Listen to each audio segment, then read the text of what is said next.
په خوب کې ځینې خلک ولې خبرې کوي؟ ممکن ستاسو د کورنۍ کوم غړی په خوب کې خبرې کوي یا مو په دې اړه کله له چا څخه اورېدلې وي.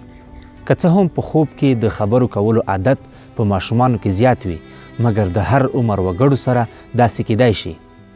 د 2010 کال په یوه څېړنه کې ویل شوي چې 2 لسیزې بالغ کسان په ژوند کې لږ تر لږه یو ځل په خوب کې خبرې کوي. بالاخره پوښتنه دا ده چې ولې خلک په خوب کې خبرې کوي؟ د دې څه لامل کیدلی شي؟ په خوب کې خلک خبرې ولې کوي؟ پوهانو تر اوسه دا نه ده معلومه کړې چې خلک ولې په خوب کې خبرې کوي، مګر په دې اړه څېړنیزو راپورونو کې یو څه نښې حتمي مخته راغلي دي. په یوې څېړنه کې ثابته شوي چې په ویښتیا او د خوب په دوران کې د خبرو کولو ترمنځ یو شانوالی پیدا کیږي. پاتې خلک چې د ورځني خبرو په کومو اصولو عمل کوي، د خوب په حالت کې هم پر دغه اصولو عمل کوي. دغه عادت د پیدایښت د منظمولو عمل پورې نغښتی دی.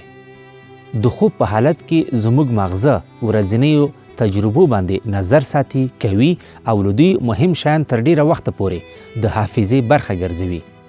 په یوه څېړنه کې دا ښودل شوي چې د خوب په حالت کې خبرې کول په بنسټیزه توګه د یادونو په ژبه تکراریږي. بل خواته یو څو په زړه پورې خبرې، هسې خو خلک هر څه وایي. اما یوې څېړنې ثابته کړي چې ډیری خلک په خوب کې د نه لفظ ډیر کاروي. یوه په زړه پورې خبره دا هم ده چې د خوب په حالت کې چې کوم خلک خبرې کوي هغه معمولا د دوی د ژوند پټ راز نه وي، بلکې د امکان تر بریده دوی خپل خوب بیانوي. نو آیا په خوب کې له خبرو کولو څخه ځان ژغورل امکان لري؟ هو، خو دا یو بې ضرره عادت ګڼل کیږي، مګر کورنۍ یې نه خوښوي. په خوب کې له خبرو کولو څخه د یوه کس د منع کولو اسانه لاره همدا ده چې په قرار دا ویده کس وخوځوو. لکه څنګه چې پورته ذکر شول، د کمخوبي ښکار کسانو کې دا عادت زیات وي، نو پوره خوب کول هم دا عادت ختمولی شي.